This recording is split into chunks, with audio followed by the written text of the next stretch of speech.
అందరికీ నమస్కారం. ప్రభుత్వ పథకాల అప్డేట్స్ ముఖ్యంగా ఇందిరమ్మ ఆత్మీయ భరోసా భూమి లేని పేదలకి 12,000 ఆర్థిక సహాయంపై రాష్ట్ర ప్రభుత్వం అయితే అనేక కొర్రీలు పెట్టడంతో చాలామంది అయితే ఈ 12,000 రూపాయలు పొందడానికైతే అనర్హులైపోయారు. చాలామంది అర్హత అయితే కోల్పోయారు.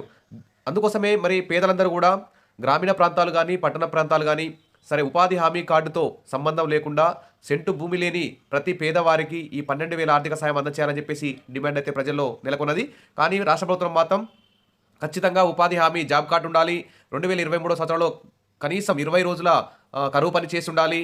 సెంటు భూమి కూడా ఉండకూడదనే నిబంధనలు పెట్టడంతో దాదాపు రాష్ట్ర వ్యాప్తంగా కేవలం 6 లక్షల మందికి మాత్రమే ఈ 12,000 రూపాయలు దక్కే అవకాశం ఉంది. ఇంకా 30 లక్షల మంది దాదాపు ఈ ఆత్మీయ భరోసా 12,000 అయితే దూరం అవుతున్నారు. మరి ఈ నిబంధనలన్నింటినీ తొలగిస్తే దాదాపు 25 లక్షల వరకు 30 లక్షల మంది వరకు ఈ 12,000 దక్కే అవకాశం ఉంది. ఇప్పుడు కేవలం 6 లక్షల నుంచి 10 లక్షల వరకే ఈ 12,000 లబ్ధి పొందే అవకాశం ఉందని చాలామంది బాధపడుతున్నారు. కాబట్టి ప్రభుత్వం వెంటనే ఉపాధి హామీ కార్డుతో లింకు తీసేసి కరువు పనికి కనీసం 20 రోజులు వెళ్లాలన్న నిబంధన కూడా తొలగించేసి గ్రామీణ ప్రాంతాల్లో, పట్టణ ప్రాంతాల్లో, ఇటీవల మున్సిపాలిటీలో విలీనమైన గ్రామాలకు కానీ ఇవి అందరికీ కూడా మరి ఎలాంటి నిబంధన లేకుండా సెంటు భూమి లేని పేదలందరికీ కూడా 12,000 ఇవ్వాలని చెప్పేసి ప్రజలందరూ కూడా కోరుకుంటున్నారు. మరి వారందరి చేత వెంటనే మళ్ళీ అప్లికేషన్లు తీసుకోవాలని కూడా డిమాండ్ అయితే చేస్తున్నారు. కానీ ప్రభుత్వం మాత్రం ఇలా కొర్రీలు పెట్టడం మంచిగా లేదని చెప్పేసి భావిస్తున్నారు. ఎన్నికల హామీలో భాగంగా ప్రతి ఒక్కరికి 12,000 ఇస్తామని హామీ ఇచ్చి ఇప్పుడు ఈ విధంగా ఇట్లా కోతలు పెట్టడం బాగాలేదని చెప్పేసి ప్రజలందరూ కూడా భావిస్తున్నారు. మరి ఇప్పుడు ఏం చేయాలి? మీరు నిజంగా ఉపాధి హామీ కార్డు ఉంది మీకు, మరి మీరు 2023 సంవత్సరంలో 20 రోజులు పనికి వెళ్ళారు, అయినా మీ పేరు లిస్టులో రాలేదు, అప్పుడు మీరు ఏం చేయాలి అనేటువంటి దాని మీద ఈ వీడియో. ఇక్కడ చూస్తే రాష్ట్ర వ్యాప్తంగా ప్రజాపాలన గ్రామ సభలు అయితే ముగిశాయి. మరి ఇందిరమ్మ ఆత్మీయ భరోసా భూమి లేని పేదలకు సంబంధించి 12,000కు సంబంధించి లిస్టులో చాలామంది పేర్లు అయితే మిస్ అయ్యాయి. అలా మిస్ అయిన వారందరూ కూడా కొంతమందికి పనికి పోయినా కానీ ఆన్లైన్లో నమోదు చేసేటప్పుడు తప్పులు పడ్డాయి. కొంతమంది ఆధార్ కార్డులు, జాబ్ కార్డులు లింకప్ లేకుండా ఉండడం, అకౌంటు సరిగా లేకపోవడం తదితర కారణాల వల్ల వారి పేర్లు అయితే మరి ఇందిరమ్మ ఆత్మీయ భరోసా 12,000 సాయానికి అయితే పేర్లు అయితే మిస్ అయ్యాయి. అలాంటి వారందరూ కూడా మళ్ళీ వెంటనే మీ గ్రామ కార్యదర్శికి వెంటనే అప్లై చేసుకోండి. ఎందుకంటే రాష్ట్ర వ్యాప్తంగా ఎక్కువ మంది వ్యవసాయ కూలీలుగానే ఉపాధి పొందుతున్నారు. వ్యవసాయ పనులు లేనప్పుడు ఉపాధి హామీ పనులకైతే వెళ్తుంటారు.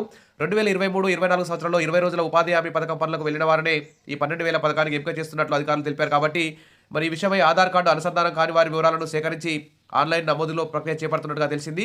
ఇక జాబ్ కార్డుతో ఆధార్ నెంబర్ కూడా లింకు కానటువంటి వారు చాలామంది ఉన్నారు. కాబట్టి ఆధారు, బ్యాంకు ఖాతా, ఐఎఫ్ఎస్సి కోడ్, ఫోన్ నెంబర్లతో పాటు లబ్ధిదారులు ఎవరైనా మరణించిన వారు ఉంటే కూడా వారి వివరాలను తొలగించి ఆన్లైన్ నమోదైతే పూర్తి చేస్తున్నారు అధికారులు.